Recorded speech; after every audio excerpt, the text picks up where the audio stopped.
Thank you for your support on my work. Please subscribe to my channel if you haven't and hit the bell icon to get notified. Also hit the like button for YouTube algorithm and let me know what you think of the video in the comment section below. Lastly, share love of this content with the world. Oh, by the way, you can also read the timestamp in the description below and follow me on social media. Thank you so much for your support on my work.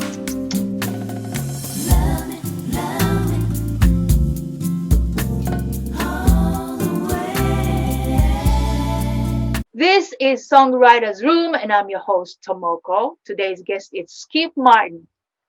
Skip Martin is a Grammy Award-winning vocalist, trumpet player, songwriter, producer, and author.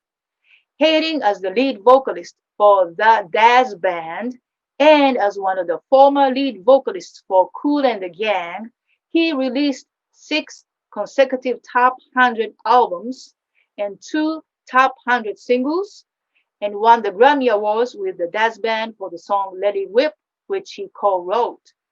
As a trumpeter, he won Outstanding Trumpet Soloist at the Monterey Jazz Festival while in high school.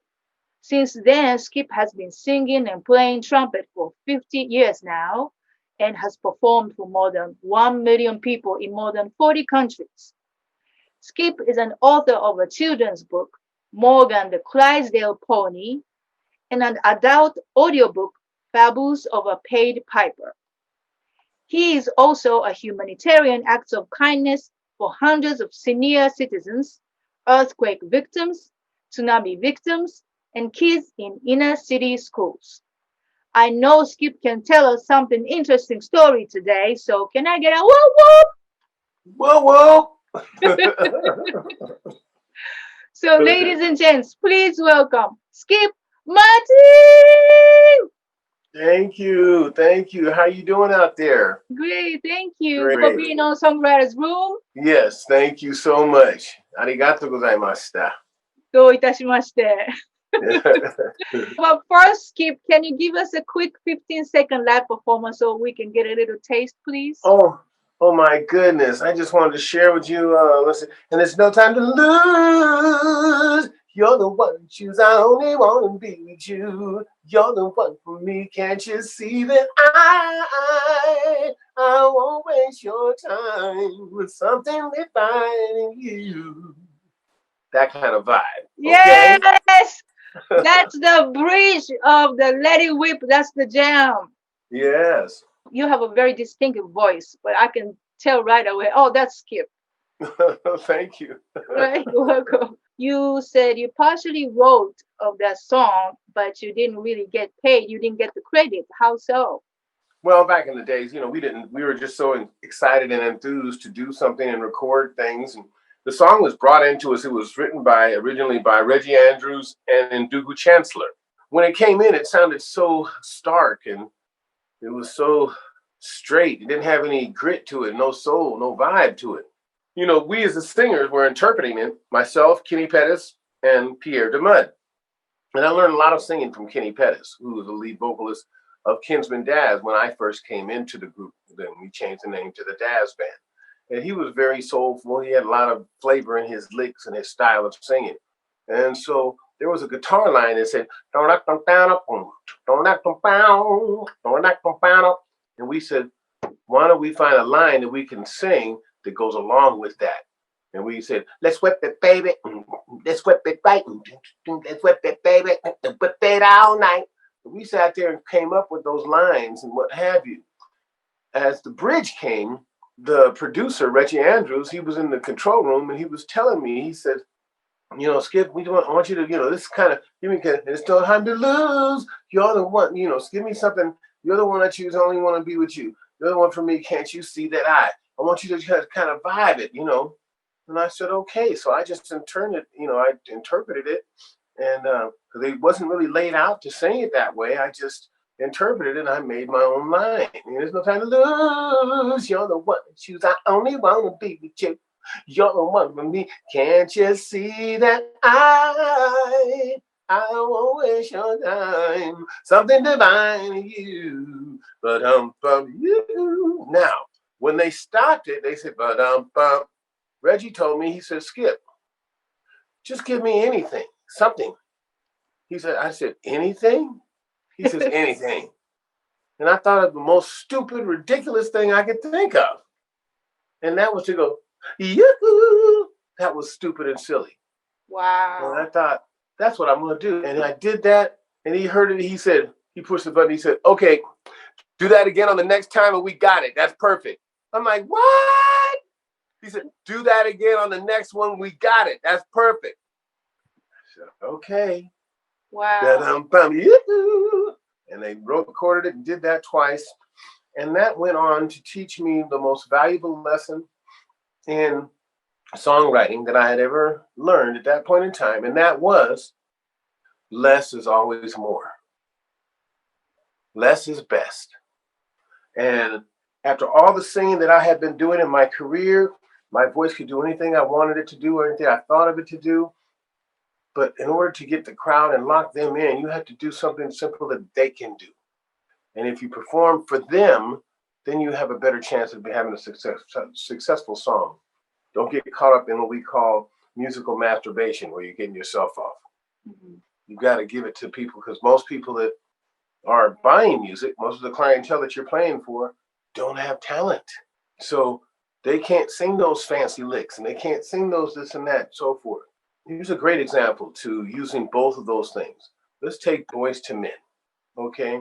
Mm-hmm. Then we come to the end of the road, and I can't let go. That was so simple.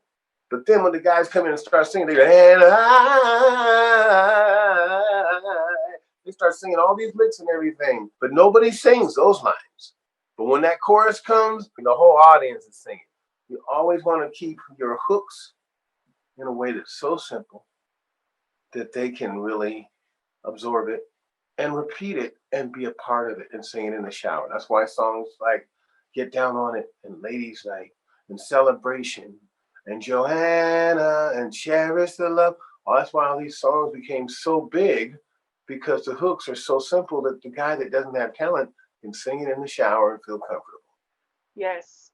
But you put that little part, woo-hoo, that's very crucial. Yes, didn't know that it was going to be that way, and it was a blessing that came about, but it helped me to learn a lesson about songwriting and doing little pieces and less is best. And no, I didn't get a writer's proportion for that, but what I did get, and I just count my blessings, I'm saying I thank God for those blessings, is the fact that yes, that part did help to make it intricate and integral part to it, but it gave me a platform for the rest of my life. That's right. And so I'll always be thankful for that, because I could have missed it altogether and said something else and it would not have hit. So I was very fortunate to have that, and that was just a God blessing. Right. But when you started out, you were from Ohio, where all these great funk bands come from back in the day. How was it like? Okay, well, I didn't grow up in Ohio. Okay. I was from Sacramento, California. Oh! And I migrated, chasing my dreams. And instead of going west, young man, I went east. And I went to a place, and that's just what I also tell people that want to be successful at music and at anything, really. There's 3 C words. These are words that start with C that are intricate to being successful. The first one is you have to have courage to go outside your comfort zone and go to a place that's less convenient and less comfortable to make your way. Kind of like what you did by coming from Japan to here. I'm Leo. I have that courage. Yes, that's right. So that was one of the C words. And that's what, so I had to leave from my hometown in Sacramento to go to the big city and then get a shot to go to Ohio, where I didn't know where Ohio was. And I definitely didn't know where Youngstown was, where the group was from that I joined, called Mighty Generation. And Mighty Generation was a funk band. We wore hot pants with leggings from the knee down and played nothing but Parliament Funkadelic. And it was the Chitlin Circuit. So the Chitlin Circuit meant we made $20 a night per man, and 10 of those dollars went to the community bag of weed. And that's how we were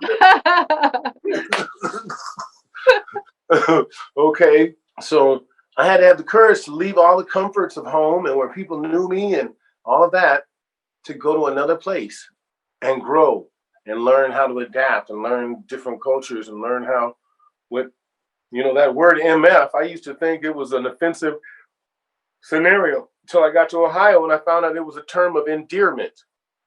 But I had to fight everybody for the first month because I didn't realize that every time somebody comes, oh, MF, you did. I'm like, what? I want to fight them. Oh, yeah, come on, man. We're just talking. Do you know MF? I'm like, what? Ah. Then I said, man, cool out, man. He said, you're cool. Oh, is that what that meant? Yes, that's what that meant. I'm like, oh, I'm ready to get in his ass. Okay, no, that's not, no. So certain things you have to learn by going to a different environment and make your way there. So that's got the part to do with the courage. The second C is you have to have the vision to collaborate with somebody else that has something that you don't have. And then something special that you don't have special. Then you put those two things together and there's always power in numbers. Mm-hmm. So that's the next valuable C word to success. And the final C word to success includes a little bit of all of those things, but is you have to have a relationship with Christ. These are the three things that will give you success, will roll with you as long as these things are the three C words, courage, collaboration, Christ. Those three things will guarantee you a certain amount of success, but I want you out there to also be prepared for what you ask for, because success is a double-edged sword. The more successful you become, the people closest to you pay the biggest price for that success. Mm-hmm. That means they won't see you as much anymore. Your kids won't see you. Your husband won't see you. Your wife won't see you.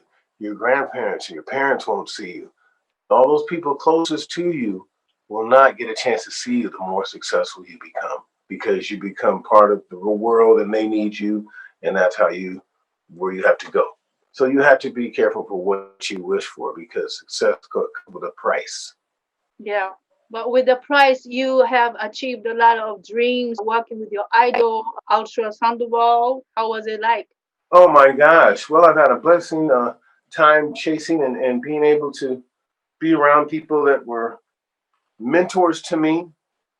But even before Aruturo, I was given vocal lessons by a guy named Seth Riggs, who was Stevie Wonder's vocal coach. Yes. And Stevie Wonder took me to Seth. And Stevie paid for my vocal lessons that I've used for the rest of my life since then. Stevie heard me and we did a concert in Columbus, and I met his brother. His name is Milton Hardaway. And Milton comes to me and he says, oh, I'm Stevie Wonder's brother. And he's over there and he loves that song, Let It Whip.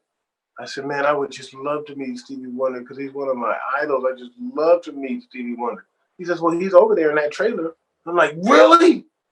So I just got up. I'm like, can we go meet him? He says, okay, come on. He took me over there to the trailer. And he was back in the back messing with it was like a Palm Pilot at that time. Those were new stuff. Nobody had those. And he was over there working on, and it was in Braille. So he was typing and what have you in Braille and working on sending out messages and this and that. And Milton comes in and said, hey, Steve, I got this guy, Skip Martin. He's from the Dazz Band, man. He sings that song, Let It Whip. And Stevie in the back says, and there's no time to look, young brother. Man, that's a bad motherfucker, man. Woo! I'm like, I just wanted to fall on the floor. I'm like, oh, no. Oh, God. Oh, now I'm tripping out. I'm like, he's singing my song. I'm tripping out. I'm wigging out.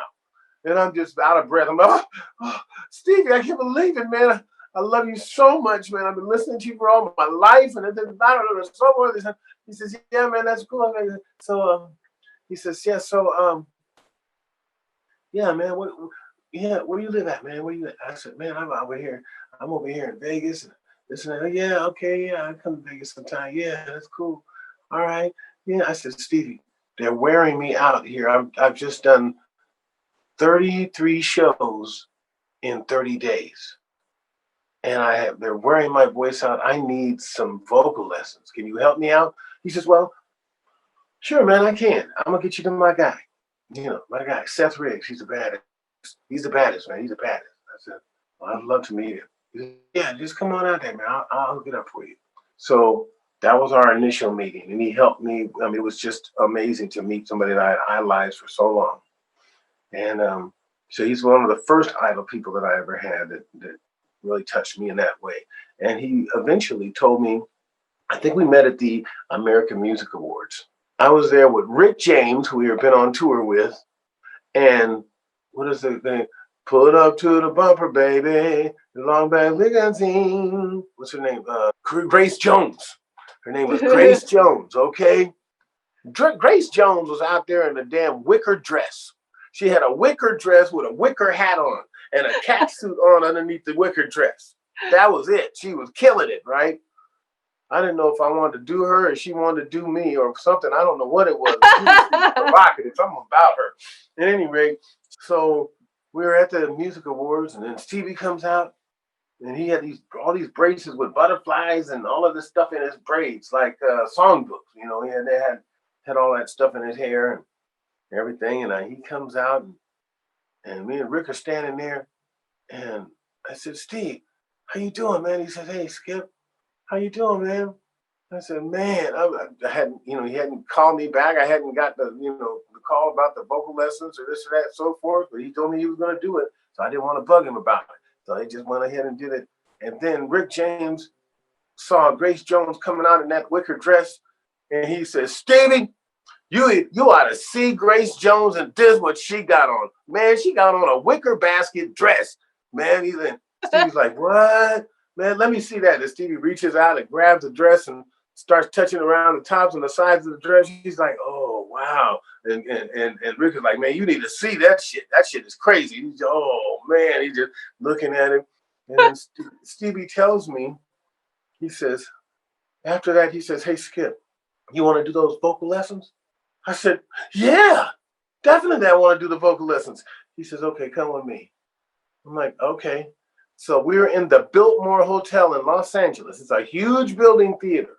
He walks me from the stage through the lobby to the back of the parking lot to a gold Rolls Royce that was sitting there against the fence. He had all the steps counted and took me exactly to it.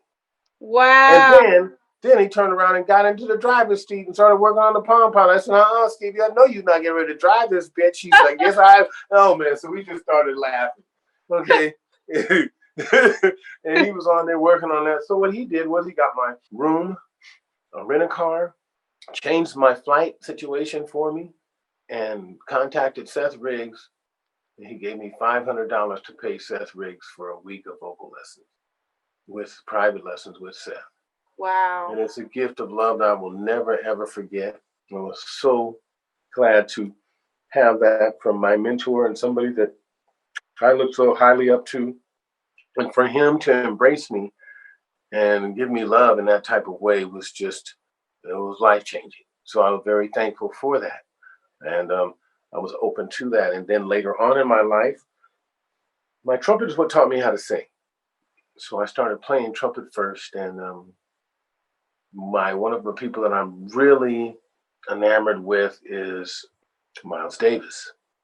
And that kind of approach towards the music gave me so much love that I just started playing with that kind of sound. So now recently, then I get a chance to meet Aruturo Sandoval. And he's the best technician, I think, on the trumpet in the world.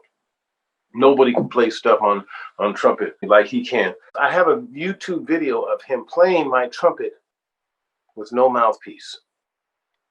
That's like playing a violin with no strings. Wow.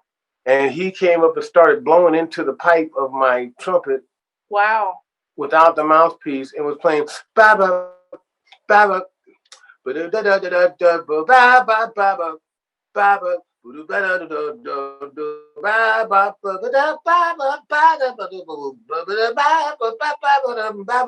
and I'm like, ah! No, he didn't.